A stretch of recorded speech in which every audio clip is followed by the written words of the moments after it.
Radio playback India के सभी श्रोताओं को पिट्सबर्ग से अनुराग शर्मा का प्यार भरा नमस्कार। मित्रों, जून का महीना चल रहा है, जहां जून के महीने में फादर्स डे और जूनटीन्थ जैसे उत्सव आरंभ हुए, उसी अमेरिका ने जून को प्राइड मंथ के रूप में मनाना भी स्वीकार किया। अपनी लैंगिक पहचान को पारंपरिक मुख्य धारा से अलग मानने वाले व्यक्तियों के लिए प्राइड मंथ का एक विशेष महत्व है। आज के बोलती कहानियां कार्यक्रम में आइए सुनते हैं विषय से संबंधित एक कहानी। लेखक पंकज सुबीर और वाचक समीर गोस्वामी। कहानी का शीर्षक है अंधेरे का गणित।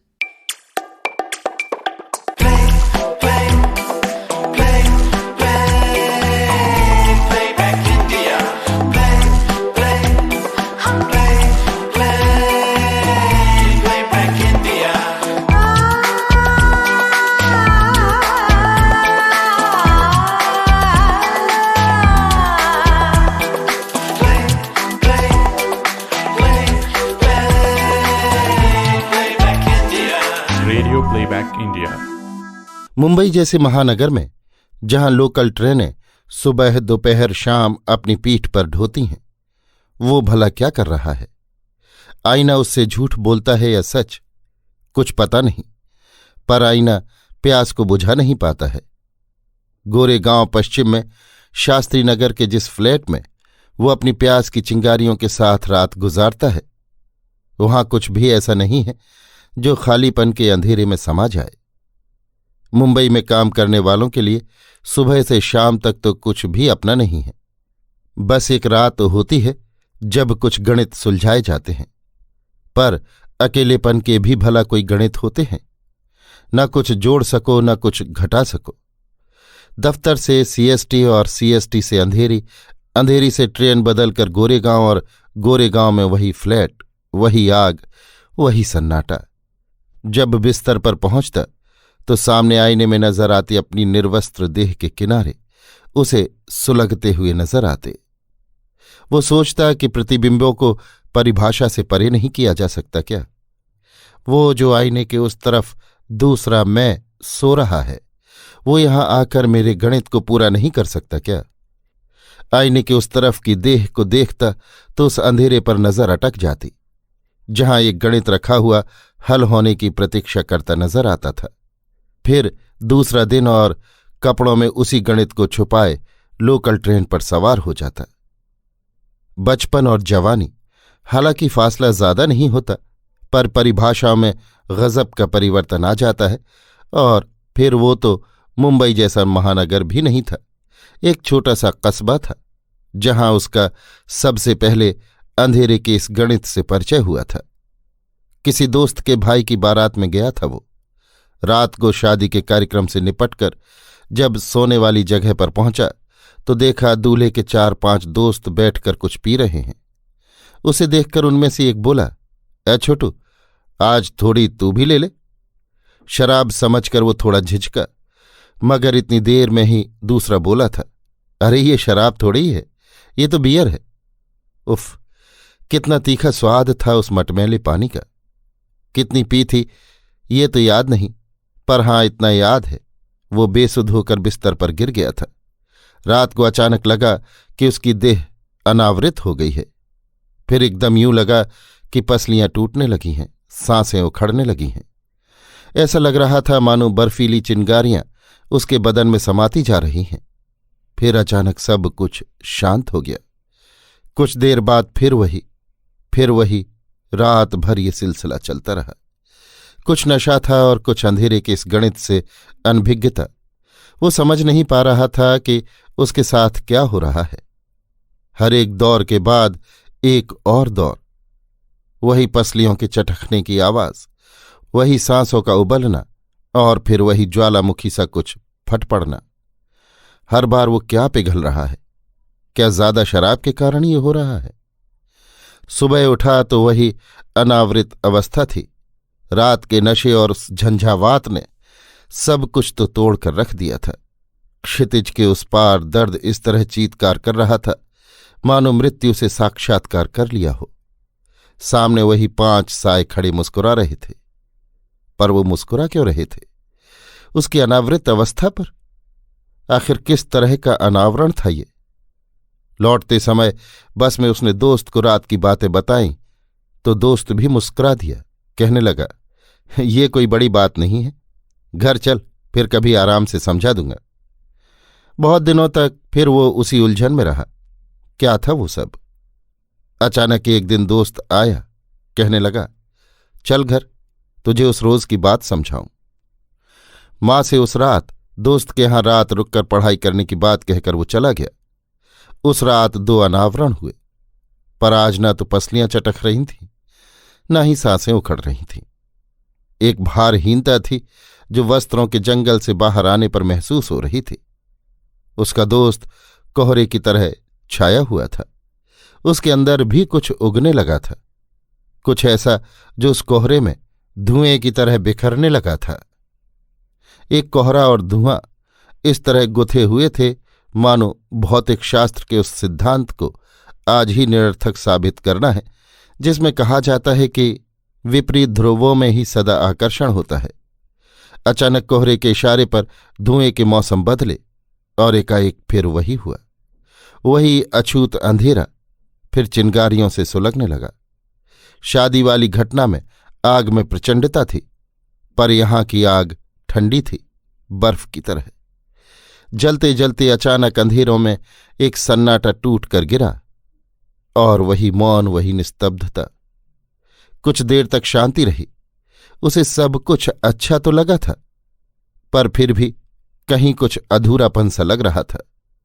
थोड़ी देर को आंख लगी तो यूं लगा कोहरा फिर छाने लगा है। धुएं की बारिशों की परछाइयां फिर से जागने लगी। इस बार कोहरा कुछ बोझिल सा था। अचानक उसके दोस्त ने हाथ पकड़कर उसे अंधेरे की एक देहरी दिखलाई। उसे यूं लगा कि शायद इस देहरी के उस पार ही वो है जिसकी तलाश उसे है। उसके शरीर के रोएं खड़े हो गए थे, गला सूखने लगा था। क्या है भला इस देहरी में? और कोहरा आंखें मूंद कर निर्लिप्त भाव से किसकी प्रतीक्षा कर रहा है? उसे समझ नहीं आ रहा था कि इस अंधेरी देहरी का वो क्या करे। अचानक कोहरे ने फिर उसके बर्फीले साए को छुआ और अपनी देहरी पर रख दिया। अंधेरे फिर सुलगने लगे, पर इस बार अंधेरे उसके नहीं थे, उसकी केवल चिंगारियां थीं। जाने कैसी आंधी थी, धुएं को कोहरे में इस तरह उड़ाए लिए जा रही थी कि पता ही नहीं चल रहा था कि कहाँ धुआं है और कहाँ कोहरा। एकाएक धुएं ने उठकर आसमान को छुआ और रेत की तरह कोहरे की जमीन पर बिखर गया। उसका बर्फीला साया जब अंधेरे की दहलीज से लौटा तो अंधेरे का नया गणित सीख चुका था। उसके बाद उसने कई बार अपने दोस्त के साथ अंधेरे के इस गणित को हल किया। एक सरल और सीधी प्रक्रिया, ना कोई रोक टोक, ना कोई बंदिशें। जब चाहो अपने क्षितिज बना डालो। अपने दोस्त के साथ मिलकर उसने अंधेरे की कितनी ही पहेलियों को हल किया। उफ, कितनी भूल भुलैयाएं हैं अंधेरे के इस गणित में। बर्फीली चिंगारियों के इस खामोश सफर को उन्होंने कितनी बार तय किया, कुछ याद नहीं, पर कितनी अलग अलग राहें थीं जो अंधेरे की दहलीज से शुरू होती थी और यहीं खत्म हो जाती थी। अपनी प्यास के टूटे हुए टुकड़ों को इस देहरी का रास्ता दिखा देना कितना आसान हो गया था। उसके अंधेरे भी अब चिंगारियों की प्रतीक्षा में रहते थे। लाल सुनहरी गुलमोहर के फूलों सी चिंगारियां जब उसके अंधेरों को छूती तो लगता कि उसकी दहलीज भी सुनहरी हो गई है। उधर जीवन भी अपनी रफ्तार से दौड़ रहा था। वही ढर्रा, स्कूल, कॉलेज, नौकरी, वही सब। नौकरी के लिए कस्बा छोड़कर मुंबई जाने तक उसका साथी वही था जिसने उसे अंधेरों का गणित हल करना सिखाया था। पर मुंबई जाकर उसके अंधेरों का क्या होगा, ये एक प्रश्न चिन्ह ही था। गोरेगांव मुंबई का एक खूबसूरत उपनगर है जहां प्रदूषण कुछ कम है। नारियल के बड़े बड़े पेड़ और रिहायशी कॉलोनियों के बीच खेल के मैदान बने हुए हैं। रविवार के दिन जब वो अपने फ्लैट की खिड़की से मैदान में खेल रहे लड़कों को देखता तो सोचता इनमें से किसी से भी अपने गणित को हल करवा लिया जाए। पर वो जानता था कि ये गणित सभी को हल करना नहीं आता है, और यदि कोई आकर इस गणित के चक्कर में उलझ गया तो उसके लिए और मुश्किल खड़ी हो जाएगी। कितने अकेले रह गए थे उसके अंधेरे। इन 2 सालों में उसके अंधेरे तभी आंखें खोलते थे जब वो अपने कस्बे जाता। जाते ही सबसे पहले अपने को अंधेरे के उस साए के हवाले कर देता और आंखें बंद करके रूह में समाती हुई शबनम की आंच को महसूस करता। पर आखिर को वापस मुंबई आना पड़ता। वही मुंबई, वही गोरेगांव, जहां न कोई अंधेरा था न ही कोई साया, बस एक छटपटाहट थी। वो चाहता था कोई आवाज हो जो उसकी निशब्दता में गूंज जाए, पर यहां ऐसा कुछ नहीं था जो अपनी छुअन से चांदनी को अंधेरे की पलकों पर लाकर रख दे। एक साया जो बिना आहट चुपचाप आकर उसके अंधेरों में समा जाए और रेत की तरह बिखर जाए। पर यहां ऐसा कुछ भी तो दिखाई नहीं देता। आईने के उस तरफ वही एक मैं था, निर्वस्त्र, दिशाहीन सा लेटा हुआ, और जिस्म के किनारे किनारे थक कर ऊँघते हुए वही अंधेरे थे। जिस्म की पगडंडियां देखने में कितनी सहज होती हैं, पर चलने में कितनी मुश्किल। शायद ये रात भी इसी तरह गुजर जाएगी। जिस्म के उस पार मेज पर नीला कागज फड़फड़ा रहा था। हमेशा की तरह वही माँ का पत्र था शादी के लिए। शादी? क्यों हाँ कर दे उस काम के लिए जो उसके लिए असंभव है। अभी तक जीवन में केवल अंधेरे का गणित ही हल किया है, फिर कैसे सुलझा सकेगा उजाले की पहेली को। उसे तो कुछ भी नहीं आता, और यदि फिर उजाले आ गए तो फिर उसके अंधेरों का क्या होगा? नहीं, कभी नहीं। वो उजालों के इस खेल में शामिल नहीं हो सकता। मगर अंधेरे का ये गणित तो अब अनसुलझा ही रहता है। कौन है इसे सुलझाने वाला? शादी कर ली और अंधेरों में रहने की आदत नहीं गई तो फिर क्या होगा?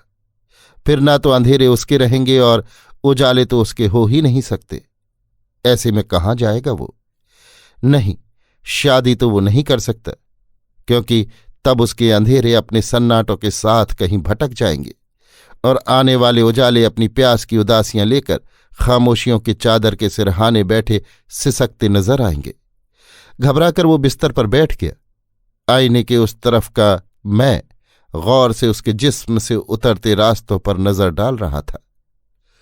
कुछ दिन से वो महसूस कर रहा था कि जब वो सीएसटी से अंधेरी उतरकर ट्रेन बदलता तो इस रोज के घटनाक्रम में ऐसा कुछ और भी जुड़ गया था जो इसी तरह रोज होता था। ये एक संयोग था या जानबूझकर किया जा रहा था। जब भी किशोरावस्था में भीगे उस चेहरे को वो देखता तो उसमें ना चाहते हुए भी उसे अपने अंधेरे नजर आने लगे। अंधेरी से गोरेगांव स्टेशन तक वो तथाकथित अंधेरा उसके साथ चलता। गोरेगांव पर वो उतर जाता और दूसरा साया ट्रेन पर ही सवार जाने कहाँ चला जाता। कभी कभी वो साये के आवरण के पीछे अपने अंधेरों का हल खोजता, कहीं कुछ तो निशान मिले कि रास्ता कहाँ से है। जब बहुत खोज हो जाती तो किसी भी टॉकीज में लगी शाहरुख खान की फिल्म देखने बैठ जाता। खान की रोम रहित देह देखकर जाने क्यों उसके अंधेरे संतुष्ट हो जाते थे। वो खुद ही खान के साथ खुद को जोड़ लेता और अपने अंधेरे के गणित को हल कर लेता। हालांकि खान भी उसके आईने के मैं की तरह हमेशा उस तरफ ही खड़ा रहता था, पर जाने क्यों अंधेरे खुद ही भर जाते थे। फिल्म में जब खान की रोम रहित देह अनावृत होती तो उसे लगता कि खान उसके अंधेरों से उलझ गया है। खान का साया उसके अंधेरों में समाता जा रहा है। अंधेरे बर्फ की चिंगारियों से दहकने लगे हैं। वही तूफान, वही बवंडर। फिर अचानक खान का साया उसके अंधेरों में पिघल जाता। उस रोज जब घर लौटता तो आईने के उस तरफ का मैं अपने अंधेरों की कोई शिकायत नहीं करता।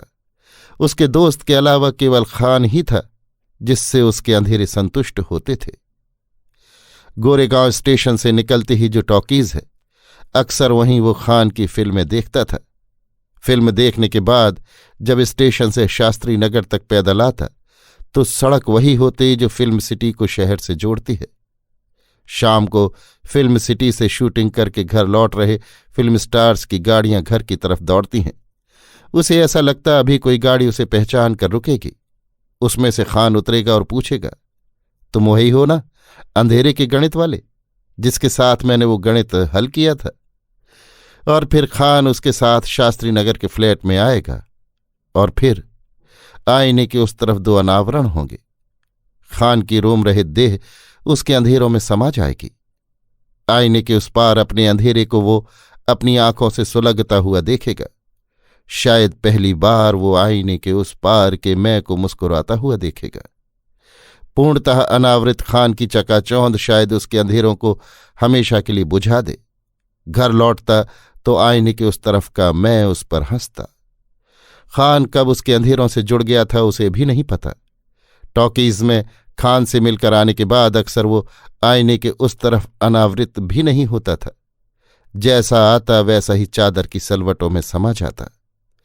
सुबह उठकर हैरानी होती, आज देह आवृत कैसे है। दरअसल उसके अंधेरों का गणित केवल 3 लोग ही जानते थे, टॉकीज वाला खान, उसका दोस्त और आईने के उस तरफ का मैं, वो भी जब वो अनावृत हो। हाँ, किशोर अवस्था से भीगा वो चेहरा जो अंधेरी से गोरे गांव तक उसके साथ जाता था, वो भी तो उसे अपने गणित में शामिल लगता था। शाम को सीएसटी से लौटती ट्रेनों में इतनी भीड़ होती है कि अपने आप को संभालना ही मुश्किल होता है। 2-3 दिनों में उसे अपने कस्बे जाना था, इसलिए कुछ खरीदारी करने चर्च गेट की फैशन स्ट्रीट गया था। शाम गहरा गई थी। स्टेशन पहुंचा तो अंधेरी की ट्रेन जाने में 15 मिनट थे। अचानक वही नजर आया। शायद ट्रेन की प्रतीक्षा में था। ट्रेन में सवार हुआ तो डब्बा पूरा खाली था। संडे की शाम की डाउन ट्रेन में वैसे भी ज्यादा भीड़ नहीं होती। वो चेहरा भी उसी डिब्बे में बैठा हुआ था। जाकर वो उसी के पास बैठ गया। सीएसटी से अंधेरी लगभग आधे घंटे का सफर है। उसे लगा कि इतनी देर में वो अपने अंधेरे का हल ढूंढ ही लेगा। मस्जिद से ट्रेन बढ़ी तो भी पूरे डिब्बे में वो दोनों ही थे। वो चेहरा कुछ परेशानी से खिड़की के बाहर देख रहा था। एक सन्नाटा डब्बे में पसरा हुआ था। जब भी वो इधर उधर देखता तो लगता वो चेहरा कनखियों से उसे ही देख रहा है। उसे यूं लगा कि उस तरफ भी अंधेरे का कोई गणित अवश्य है जो उस चेहरे को यूं परेशान किए हुए है। खिड़कियों के बाहर रात भाएं भाएं करके जल रही थी। उसे लगा कि यदि आज भी यूं ही घर पहुंच गया तो आईने के उस तरफ वाला मैं उसे रात भर सोने नहीं देगा। परिचय की छोटी सी कील ठोंकते ही उधर का बांध इस तरह भरभरा के गिर पड़ा मानो इसी की प्रतीक्षा में हो। पता चला उसका नाम तन्मय है। बिहार के किसी शहर से यहां काम की तलाश में आया है। गोरे गांव से आगे किसी चाल में अपनी मौसी के साथ रहता है। काम तो कुछ खास मिला नहीं। हाँ, मौसाजी ने कहीं और व्यवस्था करने का अल्टीमेटम दे दिया था, इसीलिए सीएसटी गया था वापस घर जाने की व्यवस्था करने के लिए। अभी अंधेरी में जहां काम करता है वहां से उतना नहीं मिलता कि अपने रहने का बंदोबस्त कर सके। तन्मय उसे रोज रात को अंधेरी स्टेशन पर देखता था। बात करने की इच्छा भी होती थी, पर स्टेशन की भीड़ भाड़ में मौका ही नहीं मिल पाता था। आज पहली बार उसने तन्मय को गौर से देखा। हल्के सांवले चेहरे पर मूछें अभी रोएं की तरह उगना ही शुरू हुई थीं। किशोरावस्था की छरहरी देह जिस पर साधारण से कपड़े चढ़े हुए थे, पैरों में स्लीपर थी। उसे लगा कि मुंबई के चिपचिपे और भारी वातावरण ने शायद इस चेहरे को थोड़ा छुपा दिया है। इसके पीछे बहुत कुछ है जिसे जिया जा सकता है। तन्मय ने बताया कि वहां बिहार में उसका जमा हुआ परिवार है, परंतु वहां उसे अच्छा नहीं लगता था, इसीलिए यहां चला आया था। उसकी मौसी जब भी बिहार पहुंचती थी तो मुंबई के बारे में जिस तरह से बताती थी, बस उसी से प्रभावित होकर वो यहां चला आया था। उसे लगता था कि मुंबई में हरेक के लिए कुछ न कुछ अवश्य है। उसने तन्मय से पूछा, वहां बिहार में तुम्हारा कोई खास दोस्त है?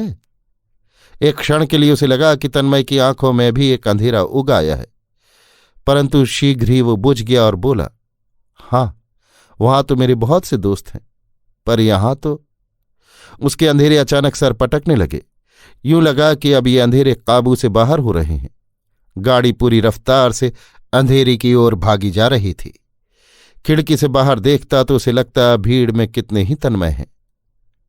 आज गाड़ी कुछ ज्यादा ही तेज भाग रही थी, नहीं तो रोज सीएसटी से अंधेरी पहुंचने में कितना समय लगा देती थी। अंधेरी में जब वो उतरे तो तन्मय की आंखों में कई प्रश्न चिन्ह तैर रहे थे। प्लेटफॉर्म पर गोरेगांव की गाड़ी लगी हुई मिली। 5-10 मिनट का और साथ बाकी था। अंधेरे उस पर जल्द से कोई निर्णय लेने के लिए दबाव डाल रहे थे। थोड़ी देर का सफर और था, अतः दोनों दरवाजे पर स्टैंड पकड़कर खड़े हो गए। एक स्टेशन बीच में आएगा और फिर गोरेगांव आ जाएगा। जब हम समय से उम्मीद करते हैं कि वो धीरे चले, तभी वो सबसे तेज चलता है। वो तन्मय का जायजा ले रहा था। क्या वो उसके अंधेरे का गणित हल कर पाएगा? मान भी लिया जाए कि ये हल कर देगा, मगर कौन कहेगा उससे कि ये गणित हल करो? क्या ये अंधेरे के गणित के बारे में जानता भी है? इसकी ही उम्र का तो था वो जब वो शादी वाली घटना हुई थी। वो तो कुछ भी नहीं जानता था। समय ट्रेन के साथ फिसलता जा रहा था। बस कुछ मिनट और।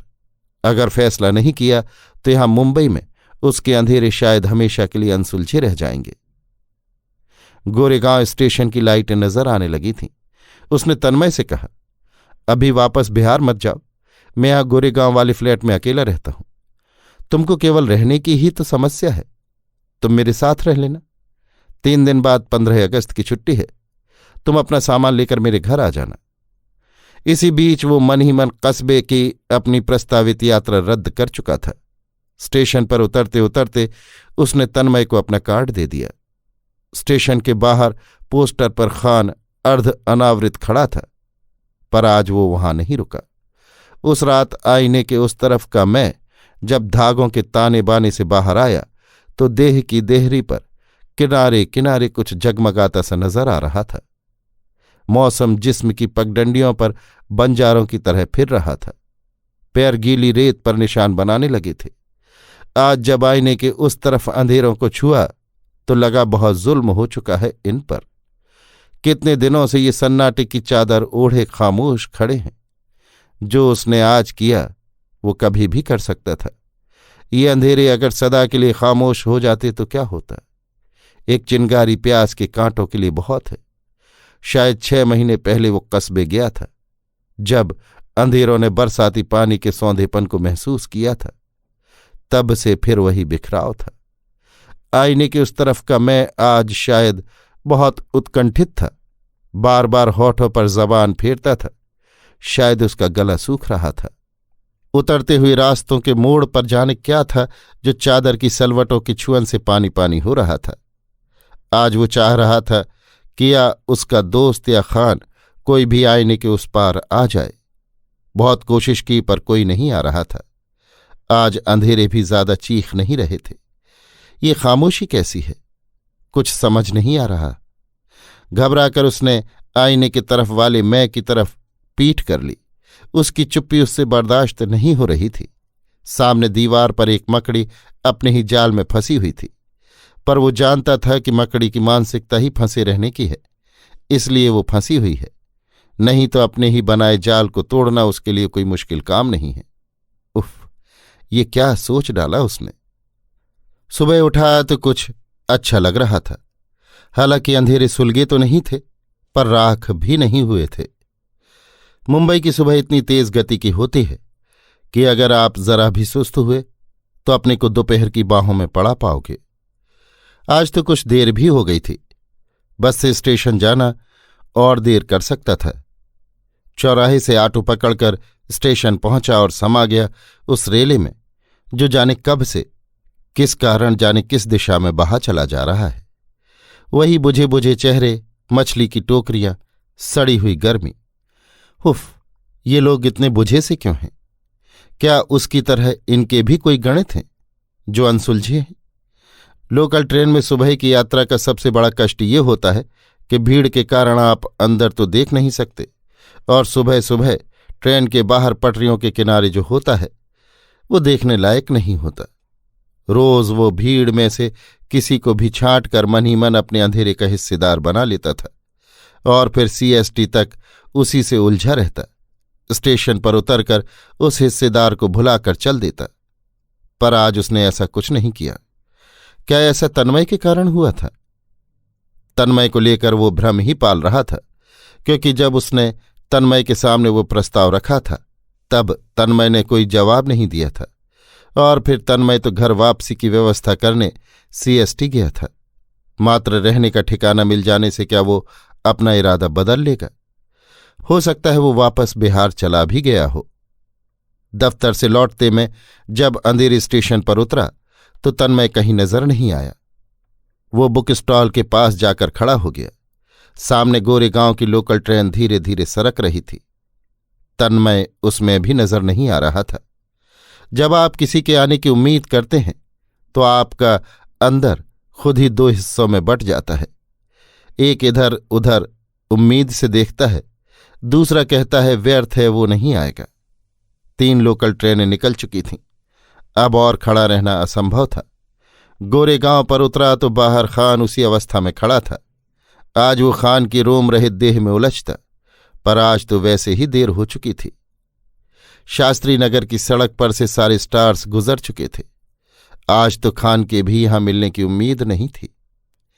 घर पहुंचा तो पैरों से कुछ टकराया। उठाया तो वही मां का पत्र था।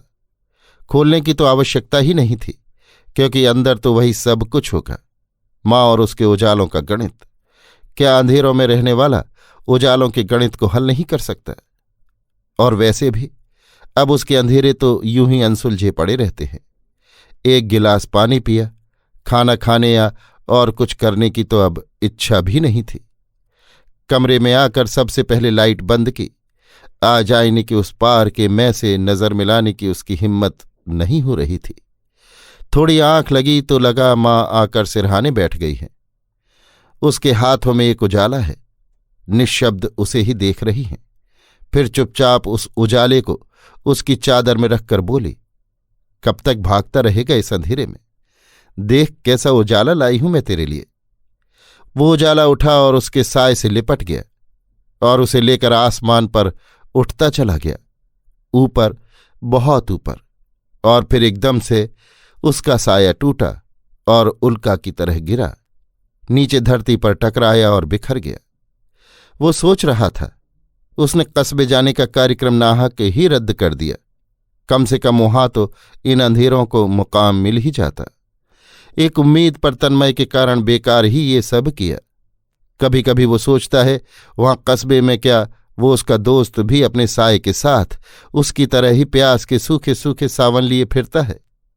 उसके दोस्त ने कभी नहीं बतलाया कि उसके मुंबई जाने के बाद वो चिंगारियों के बादल किस पर्वत पर रखता है, या फिर उसके बादल भी यूं ही आवारा फिरते हैं उसके मुंबई से लौटने तक। कभी कभी उसे डर लगता है, कहीं उसके दोस्त ने नए मरुस्थल ढूंढ लिए तो उसके अंधेरों का क्या होगा। यहां मुंबई में तो किसी को फुर्सत ही नहीं है, नहीं तो उसने भी अभी तक तो अपने अंधेरों के सवाल का कोई मुंहतोड़ जवाब तो ढूंढ ही लिया होता। फिर वहां कस्बे में एक तो समय मेड़ पर उगी घास की तरह होता है, जब चाहे जितनी चाहे काट लो, और यदि समय हो तो ही दिमाग में योजनाएं जन्म लेती हैं। दूसरा, वहां कस्बे में अधिकतर अंधेरे के इस गणित को जानते हैं और इसे हल करना भी जानते हैं। फिर क्या वजह है इसकी कि उसका दोस्त उसके मुंबई से लौटने तक अपने अंधेरों को चांदनी से बचाता फिरे? आखिर को यदि खान उसे मिल जाए तो क्या वो अपने दोस्त को याद रख सकेगा? और फिर हर एक के अपने अपने खान होते हैं। क्या उसके दोस्त ने अभी तक अपने लिए कोई खान नहीं ढूंढा होगा? उसका दोस्त उजालों के गणित में भी तो फंस सकता है। नहीं, ऐसा नहीं हो सकता। अगर उसका दोस्त उजालों का गणित हल करने में लग गया तो फिर ये अंधेरे। उफ, वो मुंबई आया ही क्यों? आज फिर वो सीएसटी की आरक्षण कतार में था। अभी 2 रोज पहले ही तो उसने यहां आकर कस्बे का रिजर्वेशन रद्द करवाया था। पर तन्मय तो जा चुका था। यहां रुककर वो अपने अंधेरों का आखिरी ठिकाना खत्म नहीं करना चाहता था। वो जल्दी से जल्दी भाग जाना चाहता था यहां से। 2 दिन से रोज अंधेरी स्टेशन पर रातें बुझती देखी थी उसने, पर तन्मय का कुछ पता नहीं चला था। शायद वो वापस जा चुका था। गलती भी तो उसी की थी। क्यों उसने सीएसटी से गोरेगांव तक अपना प्रस्ताव नहीं रखा था? रखा भी तो गोरेगांव स्टेशन पर कूदते कूदते, जिसका जवाब कुछ भी नहीं आया था। इस प्रस्ताव पर बहस हो जाती तो शायद कुछ परिणाम निकल आता। ये भी तो हो सकता है तन्मय सोच रहा होगा कि फ्लैट के साथ उसे किराया भी शेयर करना पड़े, शायद यही सोचा होगा उसने। नहीं तो मुंबई में रहने की व्यवस्था अगर हो जाए तो जीने की 75% व्यवस्था तो हो ही जाती है। जाने क्यों ऐसा लगता था मानो तन्मय अंधेरे के इस गणित से भली भांति परिचित है। कहीं ऐसा तो नहीं कि तन्मय उसकी आंखों में अंधेरों का धुआं देखकर डर गया हो और नहीं आया हो। उफ, कहाँ तक छुपाए इन्हें, हल भी ढूंढते हैं और फुफकारते भी हैं। 15 अगस्त का ही रिजर्वेशन मिला था उसे। चलो ठीक है, एक ही दिन की तो बात है, कल बैठेंगे तो परसों अपने ठिकाने पहुंच जाएंगे। अंधेरी के लोकल में बैठा वो सोच रहा था, अगर आज तन्मय मिल गया तो। पर आज तो उसे रिजर्वेशन के चक्कर में बहुत रात हो गई है, ये तो फिजूल की संभावना है। अंधेरी पर उतरा तो ना चाहते हुए भी नजर इधर उधर घूमने लगी। घर जाकर कौन खाना बनाएगा, यहीं कुछ खा ले। पर उसके अंदर कोई कह रहा था, खाने के बहाने इंतजार की फसल फिर काट रहे हो। दूध ब्रेड वाले ने आवाज लगाई तो सुबह का सन्नाटा टूटा। रात का अनावरण जल्दी से खत्म किया। कभी कभी उसे लगता है ये दूध वाला दरवाजे की दरार से उसका अनावरण देखता तो नहीं है। रोज दूध देते समय अजीब तरह से मुस्कुराता है। बाहर देखा तो छोटे छोटे बच्चे हाथों में तिरंगा लिए जा रहे हैं। उसे याद आया, आज तो स्वतंत्रता की स्वर्ण जयंती है। अंदर आकर लेट गया। आज तो दफ्तर जाना नहीं है और फिर ट्रेन भी शाम की है, आराम से तैयारी कर लेगा। इस बार कस्बे में मां के उजालों के प्रस्ताव से निर्णायक सामना करना है, ये तो तय ही है। जाने क्यों उसे लगने लगा था कि अब सब कुछ खत्म होने वाला है। जिस परेशानी का सामना वो कर रहा है, शायद वही उसके दोस्त के सामने भी आ रही होगी। उसे भी उजालों के प्रस्ताव से उलझना पड़ रहा होगा। इधर खान भी पोस्टरों की दुनिया से बाहर आने को तैयार नहीं हो रहा था। तन्मय एक उम्मीद की तरह नजर आया था तो वो भी जा चुका था। अब रह गए थे वो दोनों, एक तो वो खुद और दूसरा आईने के उस तरफ का मैं। दोनों असंतृप्त क्षुधा के दो किनारों पर हैं, जिनके एकाकार होने की कोई संभावना नहीं है। और अगर एक खामोशी में दूसरी खामोशी समा भी जाए तो परिणाम तो खामोशी ही होगी। अगर कस्बे में उसका दोस्त भी इस बार अंधेरों से भागता नजर आया तो शायद फिर वो कभी वहां नहीं जाएगा, यहीं रह जाएगा मुंबई में। तोड़ देगा इस आईने को जिसके उस पार से ये अंधेरे उसे परेशान करते हैं। फिर न कोई अंधेरा होगा और न कोई उजाला। छोड़ देगा जिंदगी को महानगर में बहते इस इंसानी रैली में, जो रोज उसे घर से दफ्तर और दफ्तर से घर तक बहाता रहेगा। बाहर बारिश शुरू हो चुकी थी। शोर से अनुमान हो रहा था कि काफी तेज बारिश हो रही है। छुट्टी और बारिश केवल आलस को बढ़ाने के लिए ही मिलते हैं। बारिश की रफ्तार बढ़ती जा रही थी। अचानक घंटी बजी। दरवाज़ा खोला तो लगा बरसात में चमकने वाली सौदामनी कड़कड़ाते हुए उसके दरवाजे पर आकर गिर गई है। बाहर तन्मय खड़ा था, सर से पांव तक तरबतर, हाथ में एक अटैची, कंधे पर बैग और शरीर के कोने कोने से बूंदें रिस रही थीं।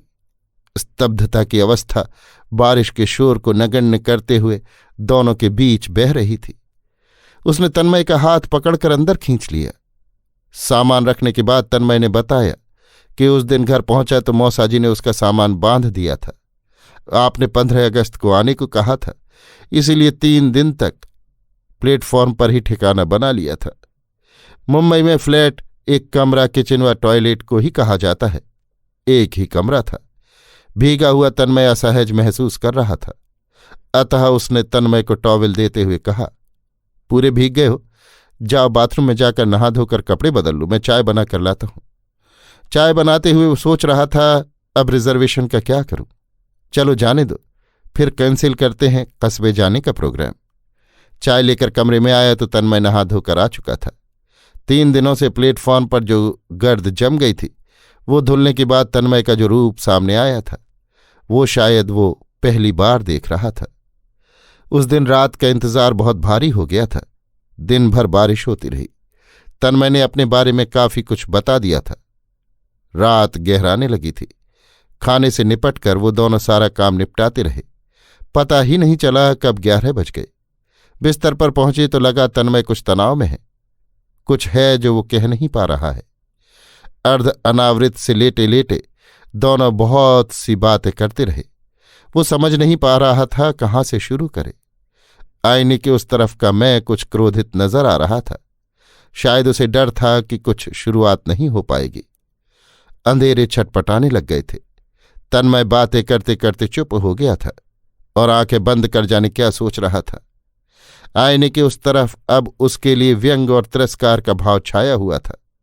अचानक तन्मय उठा और कमरे में जल रहे बल्ब को बंद करके वापस अपनी जगह पर आकर सो गया। कमरे में अंधकार का साम्राज्य पसर गया, इतना कि आईने के उस तरफ का मैं भी खामोश हो गया। अंधकार और सन्नाटे में कौन ज्यादा गहरा था कुछ पता नहीं चल रहा था। वो जो शुरू होना था उसकी हिम्मत वो नहीं कर पा रहा था। पलकें धीरे धीरे बोझिल हो रही थीं। शायद नींद अपना प्रभाव दिखाने लगी थी। आईने के उस तरफ का मैं अगर अंधकार में नहीं खोता तो भी वो थोड़ी हिम्मत कर लेता, पर यहां तो उसकी हौसला अफजाई के लिए कोई नहीं था। नींद की गलियों में वो कुछ दूर ही पहुंचा था कि लगा उसका अनावरण पूर्ण हो चुका है। सरगोशियां मरुस्थल में आंधी की तरह उड़ने लगीं। उसे आईने की तरफ के मैं की फिक्र थी। उसने हाथ बढ़ाकर लाइट चालू की तो उसका सपना चादर पर रेत की तरह बिखरा पड़ा था। आज आईने के उस तरफ सचमुच 2 अनावरण हो चुके थे। आईने के इस तरफ का मैं विजयी भाव से मुस्कुरा रहा था। उसने आईने के मैं को अलविदा कहा और लाइट को बंद कर दिया। एक छुअन आंधी की तरह आकर उसके साए से टकराई और उसे लगा उसका फ्लैट छत विहीन हो गया है। बाहर की घनघोर बारिश यहां कमरे में भी बरसने लगी है। उसकी देह का कोना कोना एक बादल में समाता जा रहा था। एक अनजान पल वक्त के हाथों से फिसलकर भागने के लिए बेचैन हो रहा था। एकाएक सन्नाटा छा गया। वो बादल पर्वत के साए में पसरा मानो किसी आंधी की प्रतीक्षा करने लगा। उसने बादल को हाथों से थामा और अपने साए को बादल की परछाइयों के हवाले कर दिया। उसका साया बादल के अंधेरों में दौड़ने लगा। शायद पृथ्वी रुक गई थी। बाहर बारिश भी बिल्कुल थमी सी लग रही थी। सारी मुंबई निशब्द लग रही थी। उसका साया बादल के अंधेरों में दौड़ता जा रहा था। मरुस्थल में रेत के टीले लेकर उड़ रही आंधियां अपनी रफ्तार के कारण दीवानों सी सनसना रही थीं। वस्त्रहीनता दौड़ते दौड़ते अचानक भारहीनता में बदल गई और बादल के अंधेरों में समाती चली गई। फिर वही सन्नाटा छा गया। दोनों अनावरण खामोश पड़े हुए थे। तन्मय शायद सो चुका था। सिगरेट सुलगाकर वो सोचने लगा कि कुछ देर पहले जो भूकंप आया था उसका परिणाम क्या हुआ। हाथ बढ़ाकर उसने लाइट को चालू कर दिया।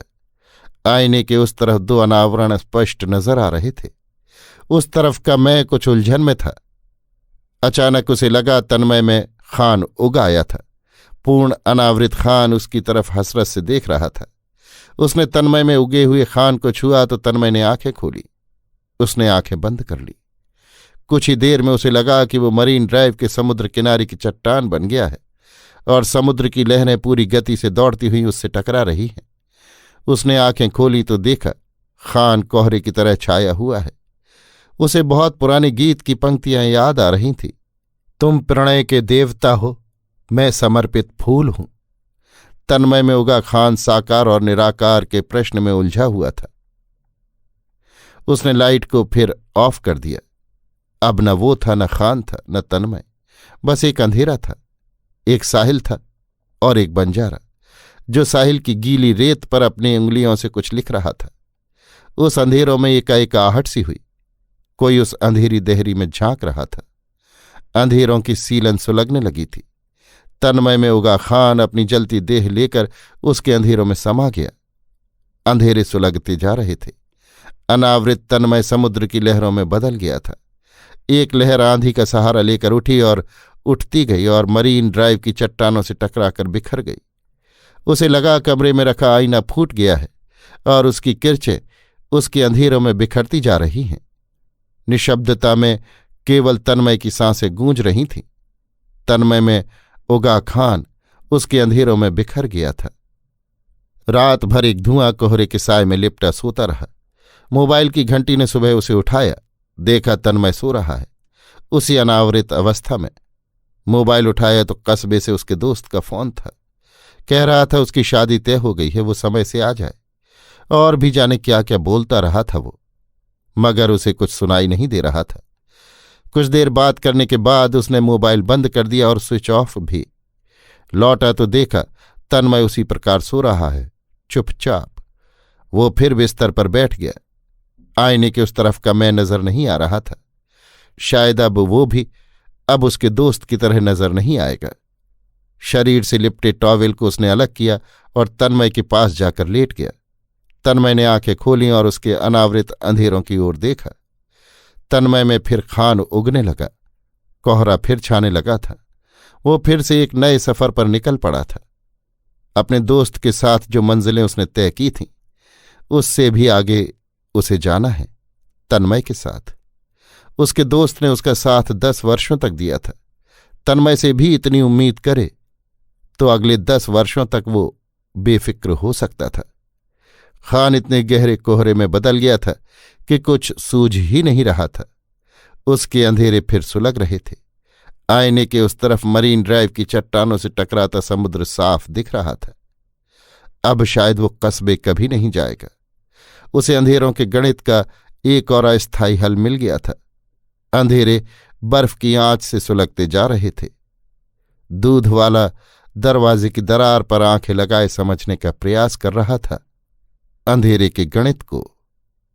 अभी आप सुन रहे थे पंकज सुबीर की लिखी कहानी अंधेरे का गणित, मेरी यानी समीर गोस्वामी की आवाज में।